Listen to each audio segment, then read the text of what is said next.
네, 안녕하십니까. 오늘 또 정일 대표님 이렇게 멀리까지 저희 사무실에 와주셔서 감사합니다. 저는 권오용 변호사이고요. 저희 사무실은 예인법률사무소입니다. 오늘 또 저는 이제 그 인천 연수을 4.15 총선 그 선거무효소송 그 민경욱 그 전 의원님 이제 대리해서 소송을 지금 이제 진행했고 또 남아 있습니다. 또 4.15 총선 전체 무효 소송을 원고가 또 민경욱 의원님 외에 19명, 20명의 원고가 4.15 총선 전부 무효 소송을 제기를 했는데 그것도 아직 이제 진행 중입니다.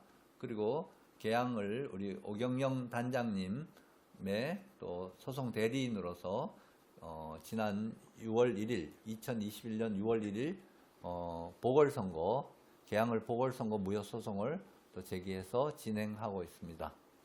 인천 연수구을 4.15 총선 연수구을 민경욱 의원 선거 무효 확인소를 진행하는 과정과 그리고 6월 1일 인천 개항을 보궐선거에 대한 그 뭐라고 그래요? 선거 부정에 대한 차이점 또 달라진 점 있으면 말씀해 주세요. 네, 저는 이제 지난 그 2020년 4.15 총선이니까 지금 이제 거의 한 3년이 다 돼가는 그런 시점입니다.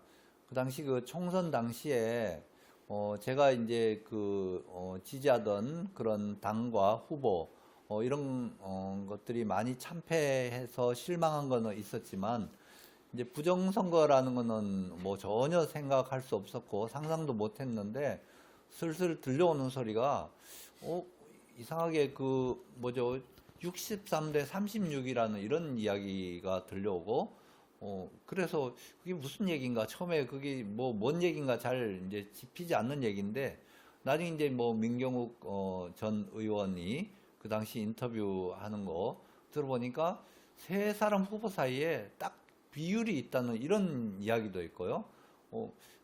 그래서 좀 이상하다 했는데 보니까 이러한 현상이 거기만 일어난 게 아니라 전국적이라고 얘기를 하고 그렇지만 제가 직접 계산을 안 해보니까 별로 이렇게 정말 이상하다, 의혹이 있다 이런 얘기는 하지만 확신은 못하는 상태에서 그 민경욱 전 의원의 그 선거무효 소송에 그 여러 명 그 변호인단에 제가 참여하면서 이제 구체적인 그 내용을 하나씩 확인해 들어가니까 이거는 완전히 전국적인 규모의 부정선거가 있었다는 게 확신이 들 정도로 너무 잘못 그 선거 결과 자체가 딱 그 비례가 있는 그 비율로 있는 그런 결과가 나와 있는 걸 이제 확인을 했고요.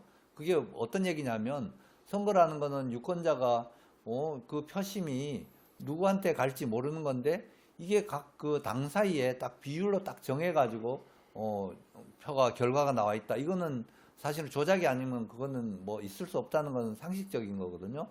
그래서 그런 걸 토대로 해가지고 그 당시 그 미국의 월터 미베인 교수라고 이런 선거 부정 문제에 대해서는 그 미시간 대학도 미국의 명문 대학인데 거기에서 연구소를 운영을 하면서 전 세계 선거를 부정선거를 찾아내고 분석해낸 분이 보고서가 이미 그 뭐죠 5월달 이전까지 거의 한 4-5번이 보고서가 계속 이렇게 보완을 하면서 아주 그 분석이 나와 있던 그런 상태에서 이제 소송을 제기를 했고요. 결국 이제 부정선거를 완전히 확인하게 된 거는 2021년도 6월 28일 요 바로 옆에 있는 인천지방법원 그 대회의실에서 이제 표를 열어봤거든요. 그 당시 그 연수을 그 민경욱 전 의원과 현 국회의원 그 정일영 의원 사이에 그 선거 결과에 대한 표를 딱 열어봤더니 박스를 열자마자 깜짝 놀랐습니다. 그 표가 완전히 그냥 이게 우리가 생각했던 뭔가 이렇게 투표지 이미 사용해서 여러 가지 구김 상태도 있고 뭐 이렇게 만진 흔적이 이런 투표지가 아니라 완전히 박스채로 새 투표지 종이 절단해가지고 갖다가 쌓아놓은 이런 박스가 열리고 그게 한 박스만 그런 게 아니라 전체 박스가 그런 상태라서 그 당시에 깜짝 놀랐고 이거는 뭐 부정선거의 증거가 이제 드러난 걸로 생각을 했고요. 그렇게 해서 이 선거 무효 소송이 판결이 이게 당연히 무효라고 이렇게 날 줄 알았는데 결과적으로는 작년 도에 그 이제 대법원에서 이제 선거 무효 소송을 판결을 기각하는 이런 결과가 나왔습니다.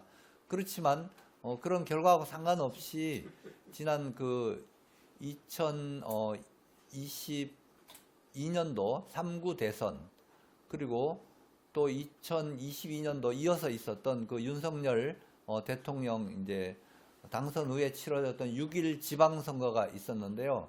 저는 이제 그 부방대라고 부정선거 방지대에 거기에 이제 우리 황교안 전 총리께서 거기에 이제 전체 대표를 하시고 저는 이제 변호사로서 또 비서실장으로서 부방대를 전부 법률적으로 지원하는 이런 활동을 하면서 전국적으로 이렇게 이제 감시하는 분들이 자료를 보내준 걸 계속 봤는데요.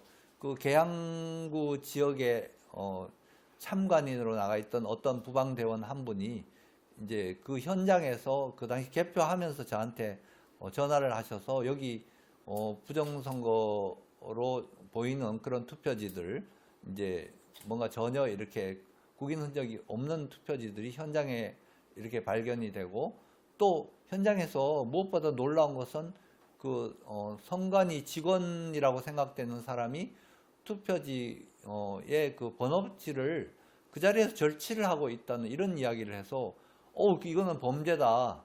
범죄니까 당장 112에 신고해가지고 경찰에서 그 사람을 현행범으로 체포하도록 해야 됩니다.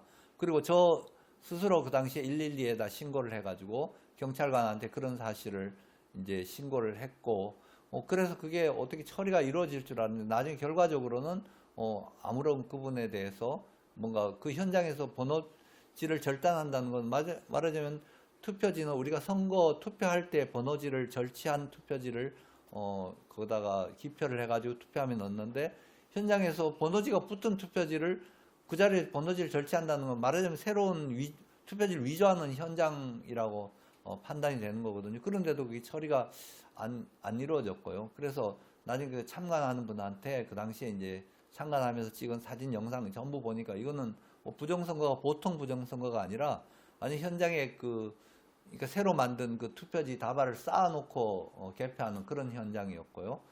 그래서 이제 그런 사실에서 붕괴한 우리 유권자인 그 오경영 단장님과 또 여러분들이 같이 이제 참여해서 선거무효 소송을 하게 됐는데요.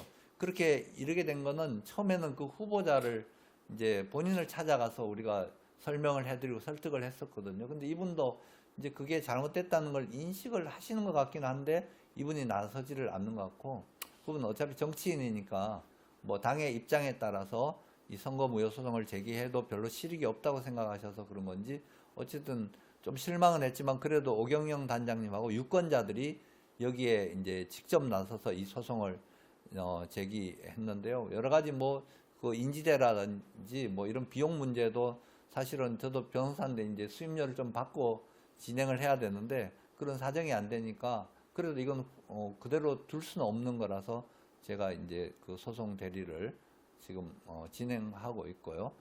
이제 그걸 아까 우리 정일 대표님 질문하신 내용이 이제 4.15 부정선거하고 개항을 부정선거가 뭐가 다르냐고 물어보셨는데 4.15 부정선거는 적어도 현장에서 제가 거기도 동영상을 확인했거든요. 현장에서는 표가 실제로 투표되고 또 개표되는 그런 표를 가지고 개표하고 있었는데 개항을 부정선거는 그 개표하는 현장의 부정선거 다발로 투표지 뭉터기들을 아주 그냥 테이블에 뭐 수천 장 쌓아놓고 이렇게 개표하는 현장이었거든요. 그래서 이건 불법이 점점 심화되고 뭐 무법천지로 보일 정도로 그 개표장 안이 그렇게 그냥 투표지를 위조 투표지 한눈으로 봐도 가짜 투표지가 틀림없는 쌓아놓고 하고 또 뭐 선관위 직원이 현장에서 그 번호지를 절취하고 있고 경찰에 신고해도 아무 처리가 안 되고 이런 완전히 무법천지다. 이거는 완전히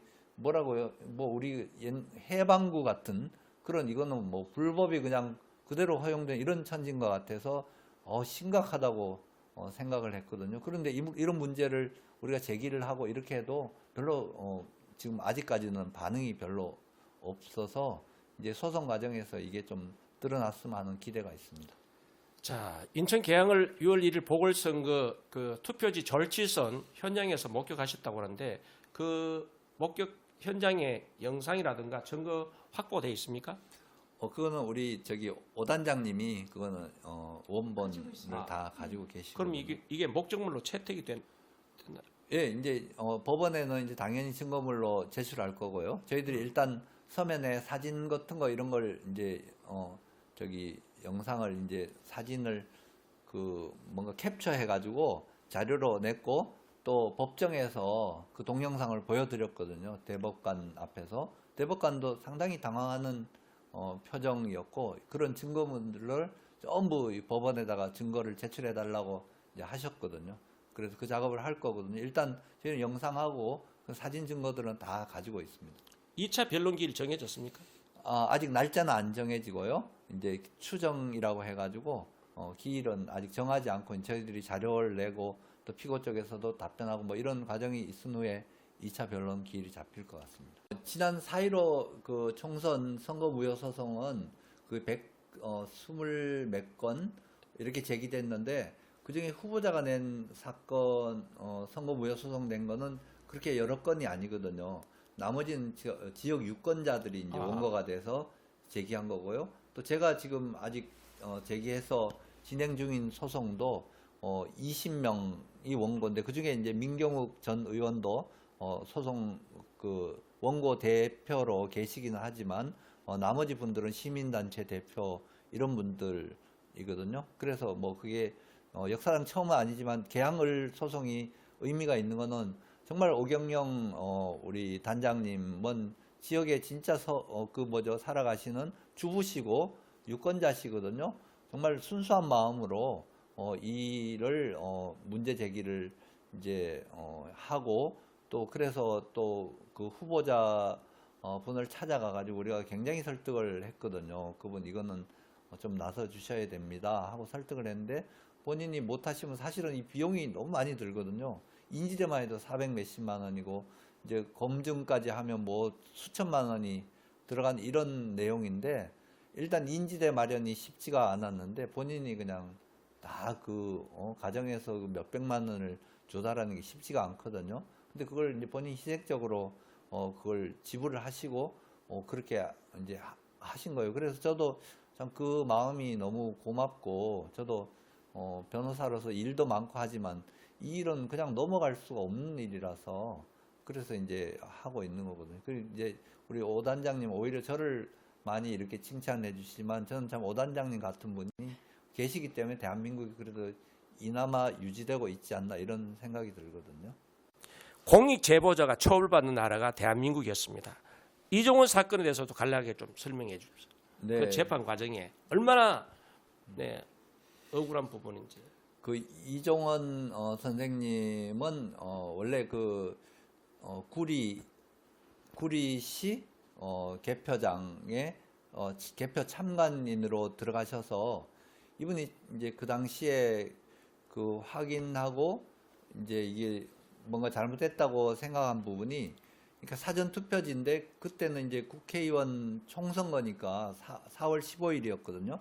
개표장에서 투표함이 열렸는데 그게 사전 투표함이 열려가지고 쏟았는데 비례대표 투표지는 그 당시 굉장히 길었거든요. 48cm나 되니까 긴 투표지인데 이게 색깔이 다른 게 두 가지가 나온 걸 이분이 보셨거든요.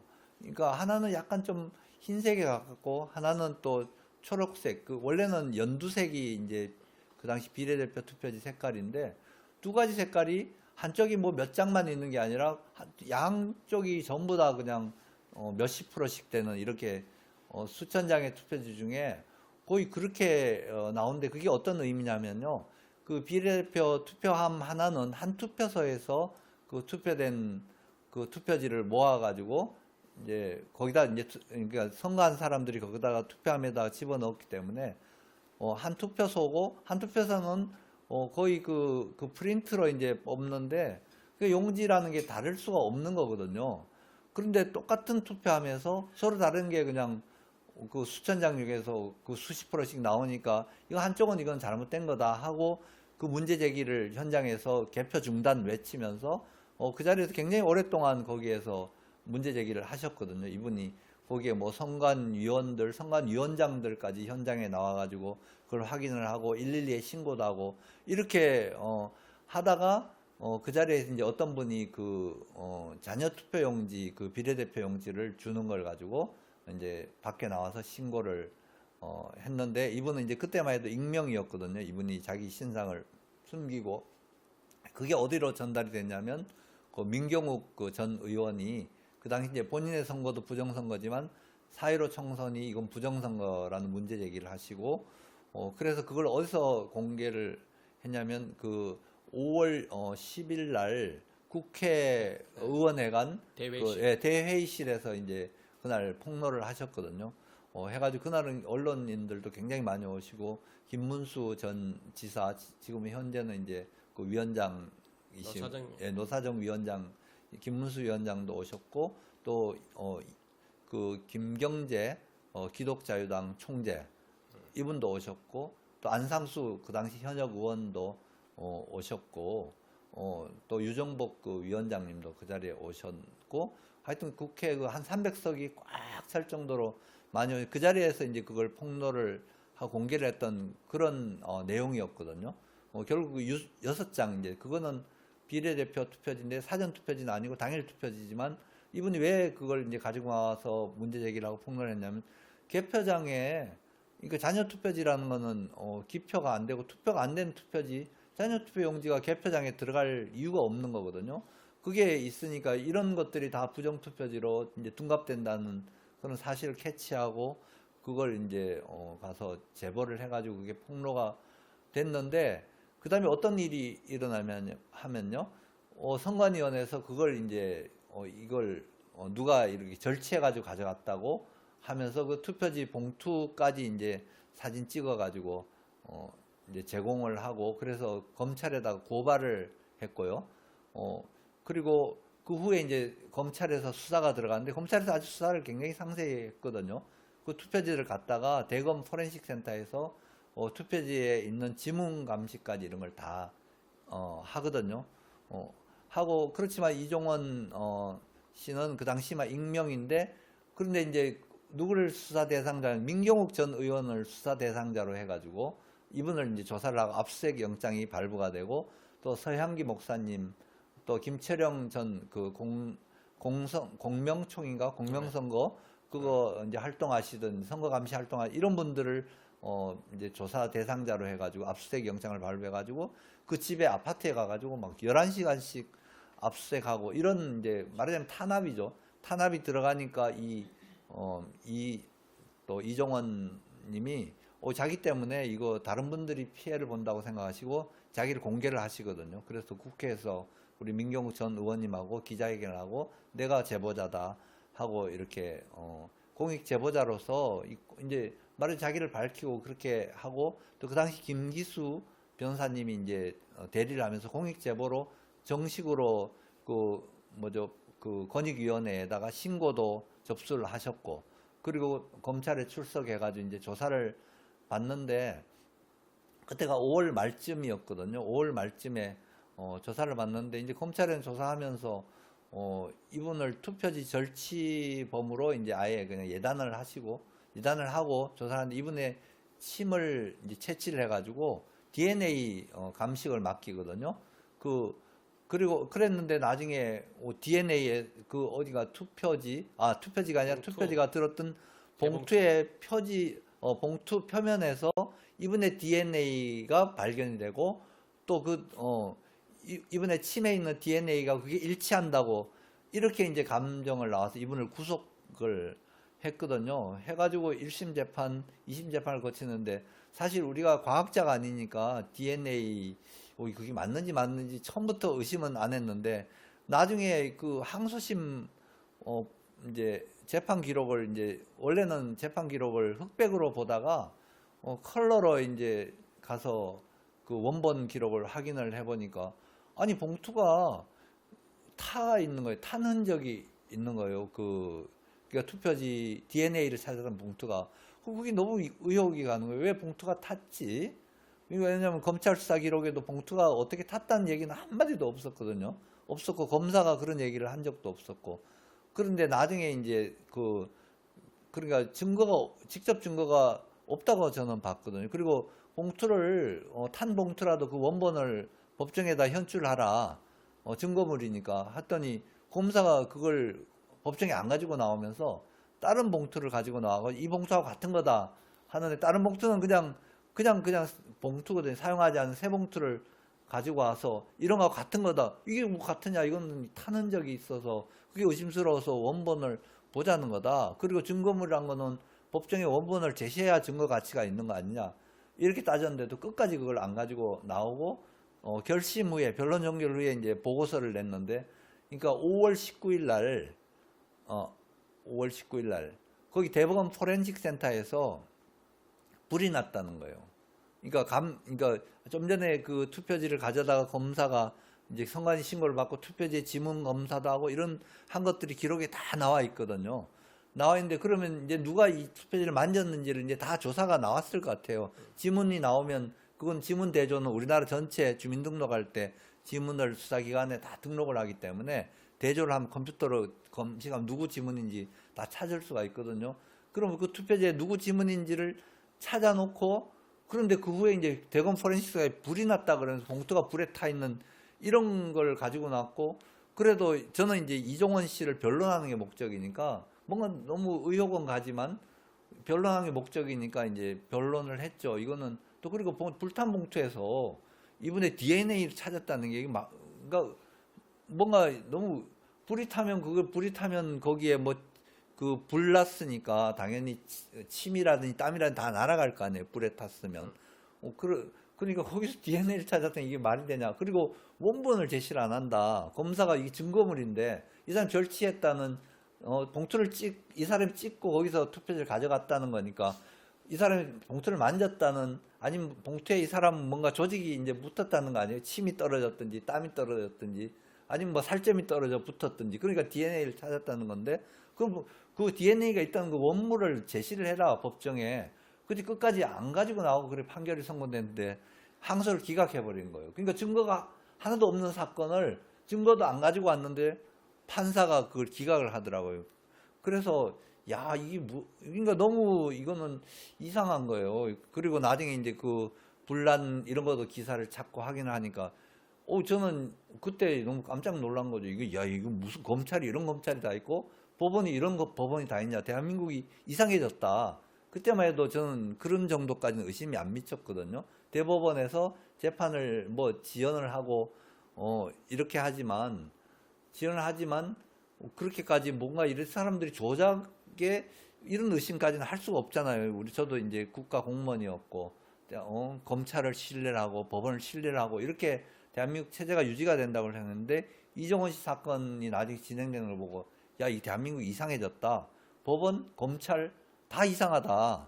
그럼 이게 도대체 어떤 상황이냐? 그런데 그 후에도 한참 많이 이제 시간이 흘렀거든요. 그때가 2020년도 6.28 이제 여기 인천 그 연수울 2021년도 이제 6월 28일 날 검증 후에 이제 그 판결이 선고됐으니까 그래도 안 돼. 그 후에도 한참 지나고 뭐 3구 대선이라든지 6.1 지선이라든지 또 여러 가지 움직임을 보니까 이 대한민국이 그러니까 좌파 정권이 들어서 가지고 뭐가 문제가 있다고 생각을 했고, 뭐 대법관 임명에 이런 게 좀 편파적이다. 그 조국 전 법무장관 임명 과정이라든지 그 후에 뭔가 수사라든지 법무장관 하는 행동이라든지 이상하긴 했지만 이렇게 국가 전체적으로 이렇게 뭔가 잘못된 이런 거를 이제 사실 그 사건으로 알게 된 거거든요. 그래서 이제는 안 되겠습니다. 국민이 일어나야 됩니다. 이거는 국가기관, 법원, 검찰을 우리가 신뢰할 수 없는 그런 단계까지 이르렀는데 국민이 가만히 있으면 대한민국이 이거는 온전한 국가라고 할 수 없다. 이렇게 해서 제가 그렇게 주장을 하게 된 거거든요. 저도 지금 4.15 총선 인천 연수구를 재검표 과정부터 쭉 지켜봤는데 제가 오경영 단장님 처음 들어봤어요. 이게 투표 용지가 복원력이 있다는 그 말씀을 하셨거든요. 예, 정말 그렇습니까? 투표 용지 복원력을 갖고 있는 특수한 용지인가요? 아, 그렇지 않습니다. 그 투표용지는 이제 그 선거관리위원회에서 이게 용지 품질을 관리하기 위해서 그 한솔하고 무림이라는 우리나라 그 그러니까 대기업인 제지업계에서만 납품을 받고요. 또 그 한솔 무림의 이제 큰 원지를 가지고 절단하는 것도 큰 회사 삼정이라는 큰 회사에다가 거기다 맡겨가지고 이제 그걸 롤 용지로 이렇게 만들게 하고 또 일반 투표용지로 만들게 하는데 그런 것들이 그 선관위원회에서 납품할 때 그런 기준을 정해가지고 인증을 받은 용지만 납품하게 돼 있고 그렇지만 그 용지 자체가 무슨 복원력이 있다 이런 얘기는 하나도 없고 전번에 그러니까 4.15 총선 그 무효 소송에서 종이 감정을 하신 분이 계시거든요. 충북대학인가 그 교수님인데 그분은 이제 종이 그 제조 과정이 그 펄프라는 건 나무를 이제 뭔가 분쇄해 가지고 그걸 가지고 이제 종이로 이렇게 만드는데 그 자체를 생각해 보면 종이라는 거는 접고 구겨진 형상이 그대로 남아 있는 복원이 안 되는 게 종이지 복원이 되는 종이는 그건 있을 수가 없는 거거든요. 그런데도 그러니까 말이 안 되는 거 가지고 그 궤변을 그러니까 국가 뭐 본인들은 스스로 헌법기관이라고 하면서 감사도 안 받겠다고 하는 기관에서 그러니까 뭔가 말도 안 되는 거짓말을 그렇게 늘어놓고 그렇지만 그 헌법기관이란 그런 권위를 가지고 있기 때문에 그걸 거짓말인데도 그냥 국민들은 속고만 있어야 되는 이런 현실인 거거든요. 그분들이 선거에 그 쓰는 예산이 뭐 수천억을 넘어가지고 거의 뭐 굉장히 엄청난 금액을 쓰거든요. 그런데 그런 부정과 불법을 본인들이 감시를 하고 감독을 해야 될 사람들이 그걸 묵인을 하고 또 거짓말을 하고 조장을 하고 이런 일들이 일어나고 있는데 그걸 또 옆에서 뭔가 우리나라 국가라는 게 삼권 분립이라는 게 뭐냐면 사법부, 입법부, 행정부가 서로 견제와 균형을 하라는데 또 사법부는 이걸 조사도 안 하고 또 감독을 안 하고 국회는 또 국회의원들은 다 입을 막고 있는 거예요. 그러니까 이게 헌법이라는 게 있지만 헌법기관들이 자기 책임을 안 하고 있는 이런 상황인데 우리 국민들은 어떤 게 우리 국민들이냐면요. 저도 똑같습니다. 선거할 때 뭐 저도 어디 가서 그러니까 선거일이 휴일이니까 하루 놀고 싶지만 그래도 이 투표가 소중하다고 그렇게 하니까 투표 하나를 하기 위해서 가서 내 표를 아주 소중하게 그리고 요즘 선거 우리 대표님도 아시겠지만 후보자가 어떤 사람인지 전혀 알지도 못하거든요.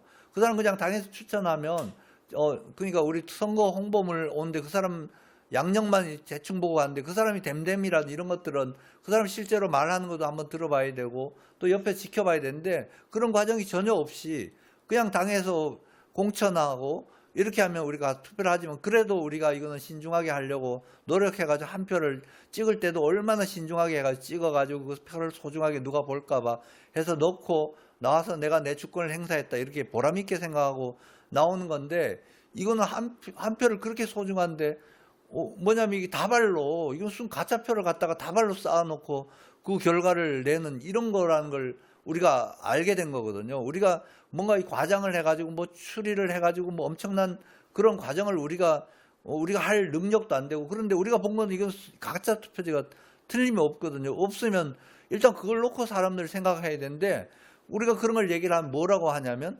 어떻게 그런 일이 일어날 수 있냐. 수백 명, 수천 명이 관리하고 다 지켜보지 않냐. 뭐 지켜보든 말든 우리가 본 거는 분명히 있고 현장에 사진을 증거물이 있고 동영상이 있고 여러 참관인들이 다 이걸 확인을 해가지고 이거는 투표지가 우리가 본 우리가 생각하는 그런 게 아니라고 얘기를 하는데 하나도 그런 걸 알아볼 생각 안 하고 또 선관위가 이건 복원력 있는 투표지입니다. 이러면 그게 다 넘어가고 이게 그건 대한민국의 그 2023년도 이게 현실이라는 게 너무 슬픈 거거든요. 그래서 우리 오경영 그 단장님 같이 그 지역의 유권자가 정말 주보고 저도 그 어머님을 모시고 다니는 걸 옆에 지켜보고 어머님이 그 위중하시고 뭐 오늘 내일 하시는 분을 이 단장님 그 형편에 어머니는 본인이 안 모시면 안 되는 형편이라서 그분을 모시고 다니면서도 이게 너무너무 중대하니까 유권자로서 이렇게 본인이 자기 비용과 시간과 가정적인 희생을 무릅쓰고 이렇게 일어난 게 정말 소중하게 생각하거든요. 그래서 이 대한민국 국민들이 우리가 몰라서 그렇지 우리 과거의 역사에 비추면 우리 국민성이 그렇게 불의와 불법과 거짓말에 대해서 가만히 있는 국민들이 아니거든요. 이걸 지금 속이는 세력들이 속이지만 언제까지 속일 수 있을까요? 그거는 안 된다고 생각하거든요. 네. 자, 원본 말씀이 나왔는데요. 자, 인천 연수구을 민용원 후보 6월 28일 재은표 과정에 투표용지 이미지 파일이 원본이 제출됐습니까? 아니면 사본이 제출됐습니까? 대법관들 세 분이 계시는 그 법정에서 재판 과정에서 피고인 그러니까 선거관리위원회 변호사가 그 질문을 받고 공식적으로 선관위 직원들한테 확인을 해서 답변한 게 원본 없다고 그랬습니다. 그러니까 투표지 이미지 파일이라는 거는 개표할 때 그걸 전부 다 스캔을 해놓은 이미지 파일인데 원본이 없다고 답변을 했거든요. 사본이다 이렇게. 그러니까 결국 원본 없는 사본 가지고 선거 모의 확인서를 다툰 거잖아요. 그러니까 그거는 있을 수 없죠. 그거는 우리가 증거라는 거는 그 진위에 대해서 먼저 확인을 하고 이제 투표지가 진위에 대해서 확인을 하고 그걸 숫자를 세야 그게 의미가 있는 거지. 아니 그 위조된 정말 제가 이걸 이렇게 이게 100장씩 묶음을 하는데 100장이 전부 다 이런 투표지가 이게 100장, 200장이 아니라 10몇만 장 되는 그런 전체 박스가 전부 이런 걸 가지고 이렇게 다발로 갖다가 이렇게 갖다 놓고 그걸 이거 말하자면 요거는 그래도 좀 만진 흔적이 있잖아요. 그래 이런 투표지들을 갖다가 이걸 가지고 믿으라고 하고 그리고 대법관들이 그걸 우리가 얘기를 해도 뭐 본인들은 의심도 안 하고 그냥 다 선관위 얘기를 받아들이고 이거 다 진짜로 놓고 재판하고 너무너무 이상한 투표지들 나왔거든요. 이게 일단 가짜니까 그 제조 과정에서 우리가 상식적으로 여지껏 저도 나이가 20대부터 계속 선거를 해왔는데 여지껏 선거에서 그런 투표지가 나온 적이 없는 그런 뭐 이상한 투표지들 그런 것들이 너무너무 많이 나왔는데 그거 다 그냥 통과시키고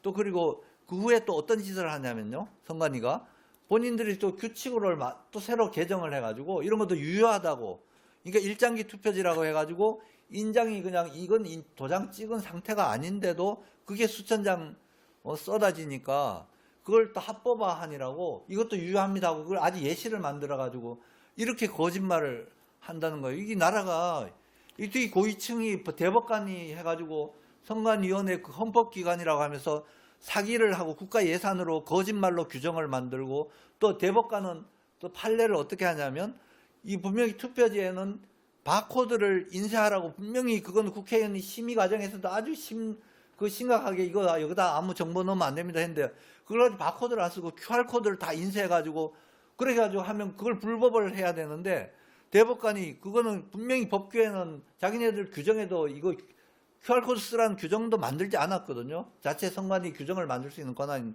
그런데도 대법관이 뭐냐면 QR코드도 바코드입니다 하고 본인들이 법을 만드는 역할을 하는 거예요. 이게 나라의 법이 국회에서 법을 만들고 국회 심의를 해가지고 바코드도 아주 신중하게 다른 정보를 넣지 말라고 했는데 QR코드라는 거는 바코드하고 차원이 다른 거고 그 안에 별의별 정보를 들고 간첩들이 통신할 때 요즘 QR코드로 한다 그러거든요. 간첩단 사건에서.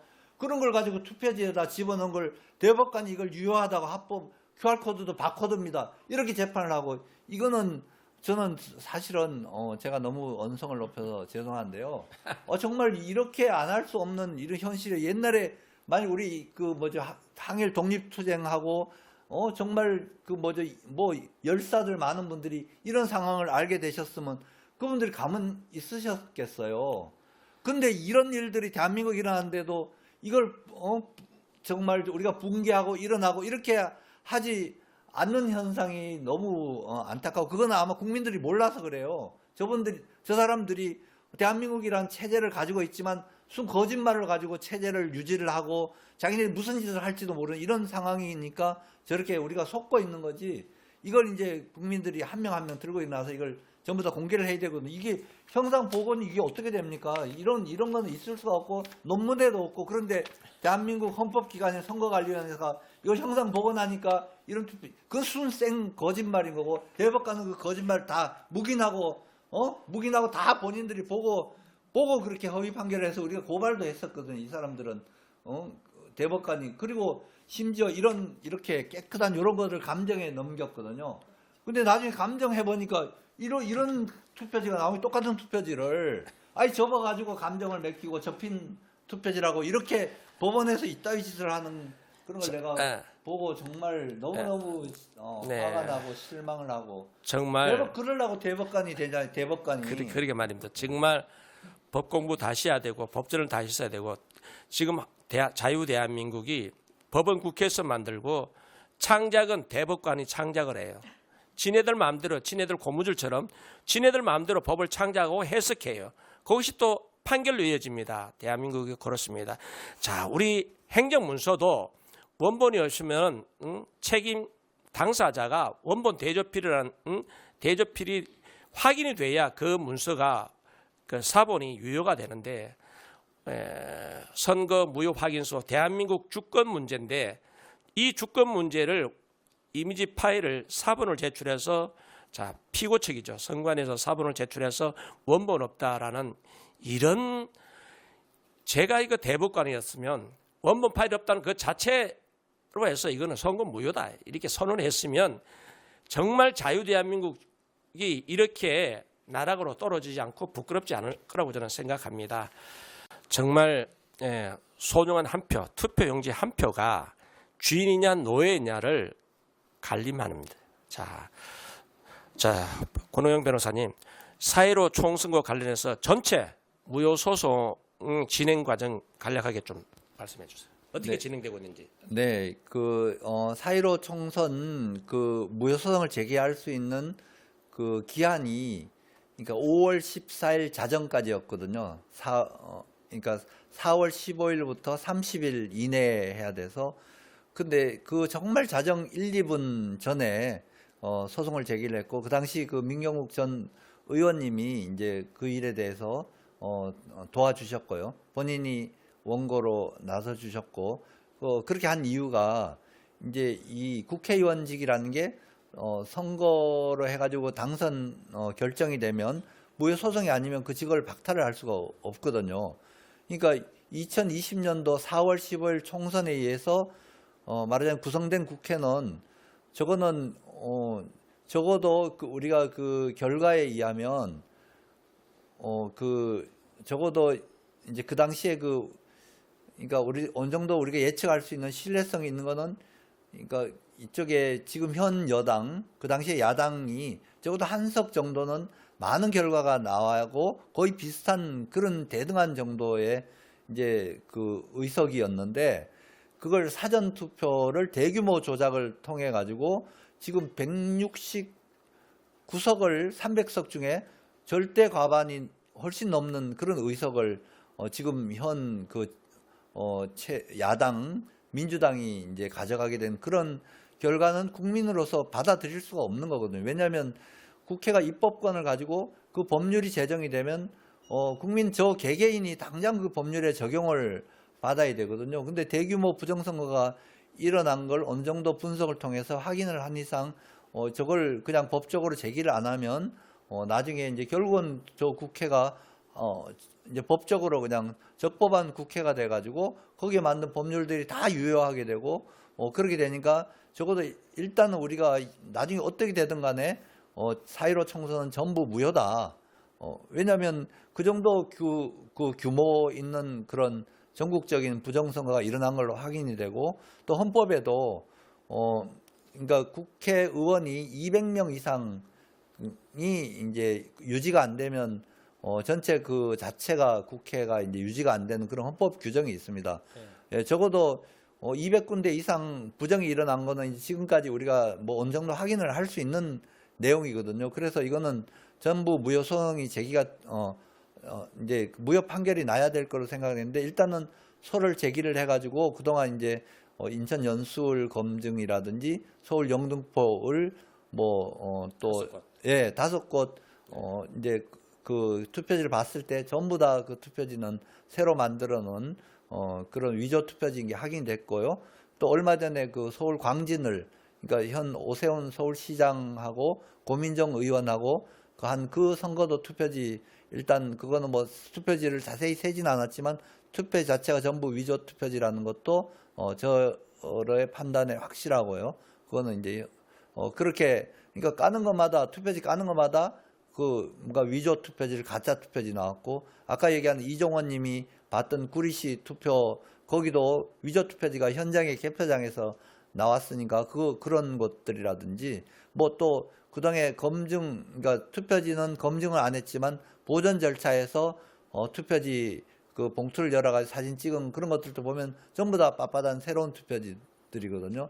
뭐 이거는 아마 그 당시에 그걸 4.15 부정선거를 저지른 그 주범들이 어떤 생각인지는 몰라도 아마 전국적으로 이런 작업을 해놓은 것 같아요. 그래서 이거는 뭐 수사만 하면 사실은 그렇게 어려운 수사가 아니고 현장에 선관위 창고에 가서 원본 투표지 보자, 그 당시 투표지 기록 보자 이렇게 하면 제가 확인한 거는 거의 기록들도 전부 다 새로 만들어진 걸로 보이거든요. 그러니까 장부 대장도 제가 이번에 그걸 이제 알 수 있었던 게 그 광진을 그 선거 기록을 보니까 그 당시 그 부재자 투표 그 신청서를 받아놓은 그런 대장이 있더라고요. 그걸 봤더니 그건 정말 이게 종이가 헤어지고 너덜너덜하고 또 공무원들이 그걸 관리하면서 옆에 택도 붙여놨고 이런 흔적이 있거든요. 근데 제가 본 검증기일에 본 그런 선거의 명부 자체가 전부 새로 만들어가지고 새로 프린트해가지고 새로 책을 만들어가지고 갖다 올려놓은 거고 모든 기록들도 새로 다 만들어가지고 도장도 그냥 한 사람이 거의 일률적으로 이렇게 찍어놓은 걸로 확인돼요. 그러니까 이거는 수사하는 당국, 권한인 당국이 조사만 하면 당장 전체 무효를 하고 국회 적어도 해산할 명분이 만들어지는 그런 거거든요. 그래서 그렇게 돼 있고 이제 소송은 아직은 이제 시작해가지고 증거도 많이 제출이 안 돼 있는 상태에서 이제 아직까지는 그 소송이 진행되고 있고요. 중간에 변론 기일을 한 번 정도 이제 하고 기일은 추정돼 있는 그런 상태입니다. 자, 이제 우리 권호영 변호사 세 가지 질문 드리고 이제 마지막으로 오경영 단장님이 개항을 부정선거 규탄 시민단을 어떻게 앞으로 또 운영할지 대해서 한 말씀 들어보고 또 우리 또 게스트분도 지금 참여하고 계시기 때문에 자, 4.15 총선 선거 무효 확인소에서 저는 참 이해가 안 되는 부분이 있어서요. 여러 가지 그 보정감 여러 가지 다 이유를 차치하더라도 자, 최고 시민 대부분에서 선서를 하고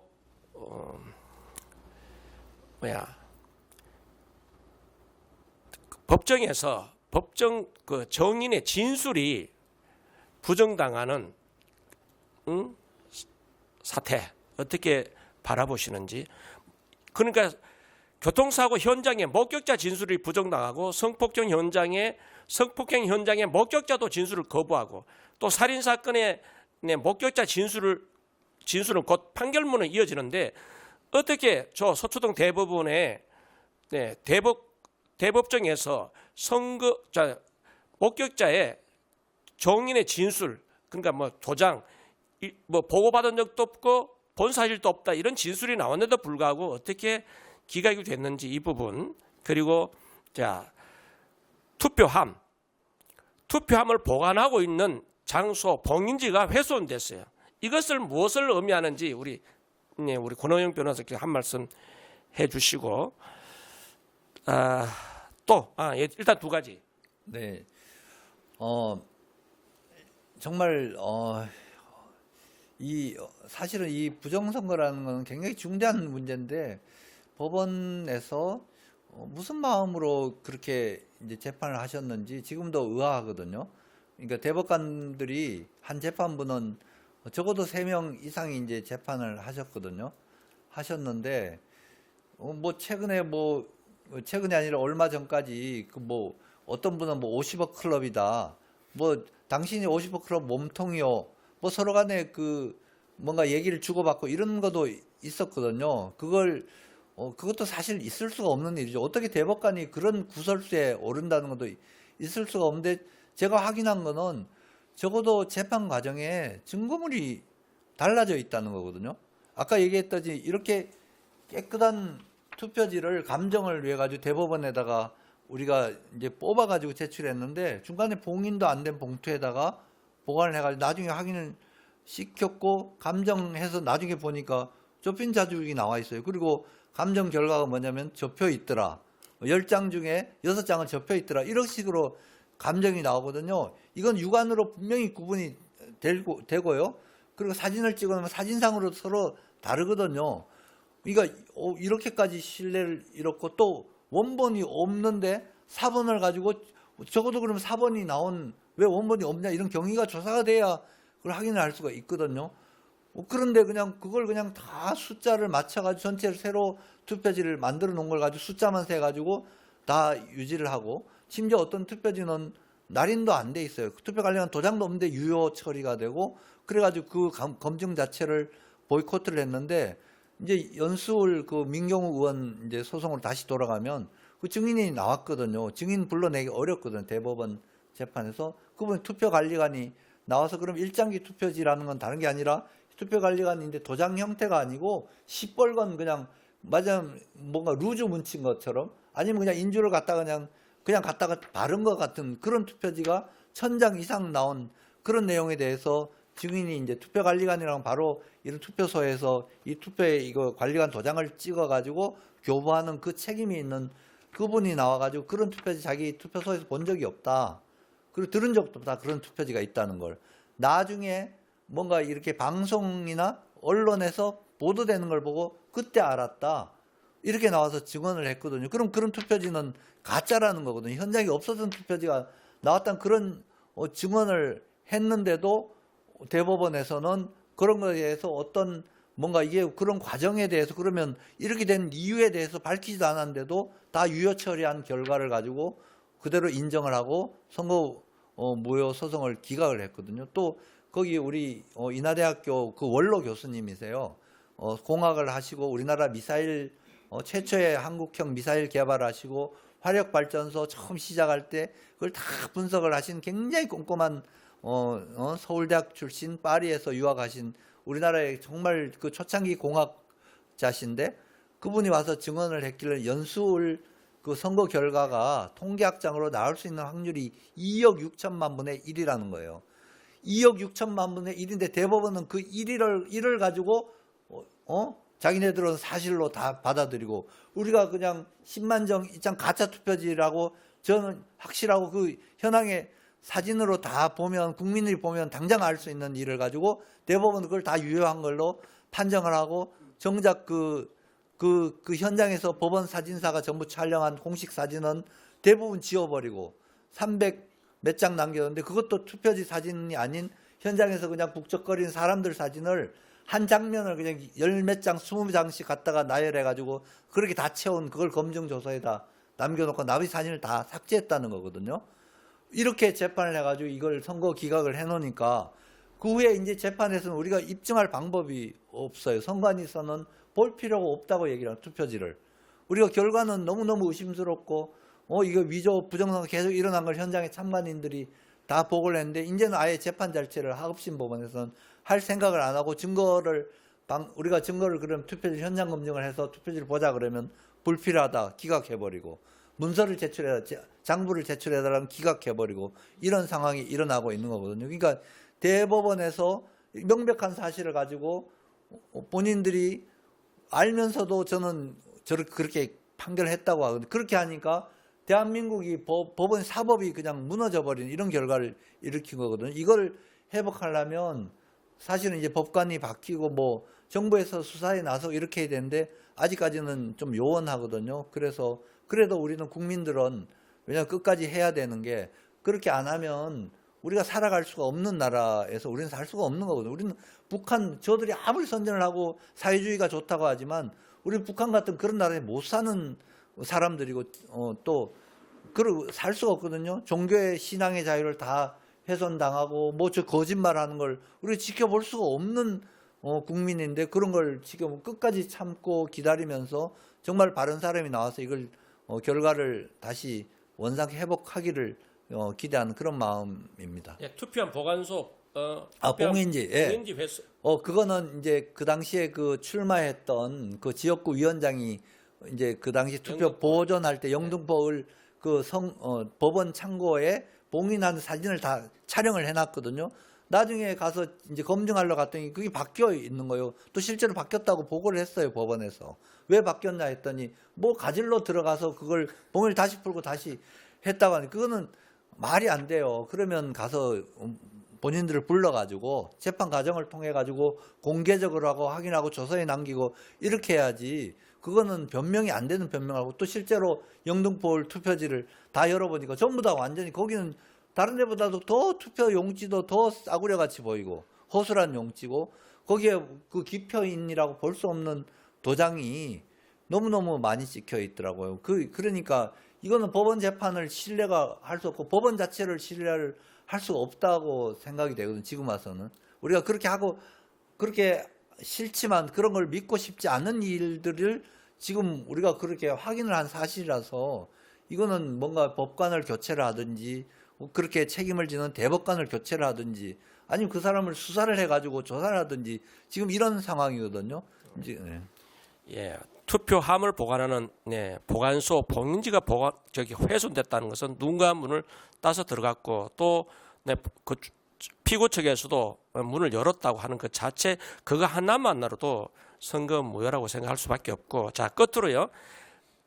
대법관이 중앙선거관리위원장 겸직하는 이 부분에서 어떻게 제도를 개선해야 되는지 설명해 주십시오. 법관은 선거관리위원장을 맡으면 안 된다고 생각이 됩니다. 왜냐하면 지금 이제 곳곳에서 법원에서 재판을 하고 하는데 본인들이 재판을 제대로 못하는 게 이게 이제 법관은 사실은 선거관리위원장이나 이렇게 선거관리위원장 맡는 게 명예직인 거거든요. 실제로 실무는 거기 뭐 선관위 사무국장이라든지 아니면 중앙선거관리위원회도 상임위원이라는 제도가 있거든요. 그분들은 선거관리위원 회 직원으로서 이렇게 올라간 분들이 상임위원직을 이제 맡은 걸로 알고 있고 그런 분들은 상임위원이라는 건 이제 거기에서 근무를 하면서 전부 관리를 하기 때문에 그분들이 이제 실무는 다 하는데 책임은 선거관리위원이 지는 거거든요. 근데 이분들은 자기 도장도 제대로 날인하지 않는 것 같아요. 선거가 기록에 보면 그 도장이 그냥 선거관리위원회에서 일괄적으로 제작한 도장이 그냥 한 사람이 다 찍은 것처럼 이런 형태로 되어 있어요. 그러니까 선거관리위원이 결과에 대해서 다 책임을 지는 형태인데도 그거는 밑에 뭐 직원이 그냥 다 한 것 같아요. 또 실제로 그렇다는 얘기도 있고요. 그 중앙선거관리위원장은 또 더군다나 그렇거든요.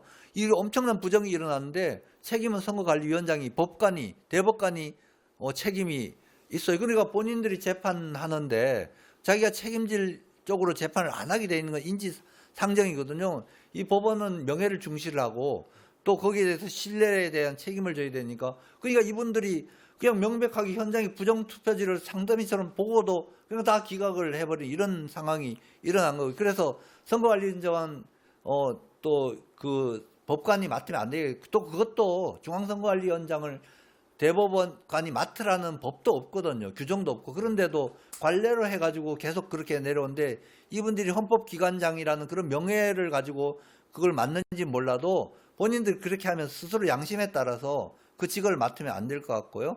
또 선거관리위원회가 규정을 만들 권한이 있거든요. 헌법기관이라서 그 규정은 거의 법률과 비슷한 효력을 선거관리위원회 규정을 만드는데 그걸 또 규정까지 만들으니까 그 기존 불법을 덮기 위해서 또 규정을 또 새로 만들어 가지고 그걸 덮어버리고 이런 짓까지 하니까 거짓에 거짓을 낳고 왜 법관이 거짓을 만드는 그런 일들을 맡아가지고 하느냐 이건 책임도 못 질 거면서 그런 바에야 아예 선관위원직을 본인들이 안 맡겠다고 하고 그렇게 해서 법원이라도 권위를 좀 살리고 유지를 해야지 진짜 망신이거든요. 이게 안 밝혀집니까? 결국은 다 밝혀질 건데 자손 대대로 그 사람들이 그 오명을 덮어쓰지 않아요. 부정선거의 오명을 그리고 불법 재판에 대한 오명을 다 덮어쓸 일들을 본인이 하고 나중에 뭐 우리 박지원 변사가 무슨 나이 법적인 책임지라고 해가지고 선을 넘었다 근데 선을 넘은 거는 본인들이 선을 넘은 거거든요. 법을 어기면 그게 선을 넘는 거지. 변호사가 대한민국의 헌법 제도하에서 이거 잘못됐다고 해가지고 말을 좀 이렇게 적극적으로 했다고 그 선을 넘었다. 본인들이 선을 넘는 짓을 지금 하고가 있는 거거든요. 저도 대법관에 대한 존경심과 신뢰감과 이런 걸 가지고 여지껏 나이 60 넘도록 살아온 사람인데 지금 하는 이거는 대법관이 존경심과 신뢰를 지금 다 잃어도 마땅한 그런 상황에 이르렀기 때문에 이거는 본인들이 결자 해지하는 걸로 본인들은 잘못되더라도 법원은 살려야 될 거 아니에요. 그래야 대한민국 유지가 되는데 법원을 살리기 위해서 본인들이 선관위원직을 스스로 다 내려놓고 그리고 나중에 책임은 본인들의 책임을 다 져야 될 거라고 생각합니다. 참 이게 명백한 이해 충돌 관계인데요. 우리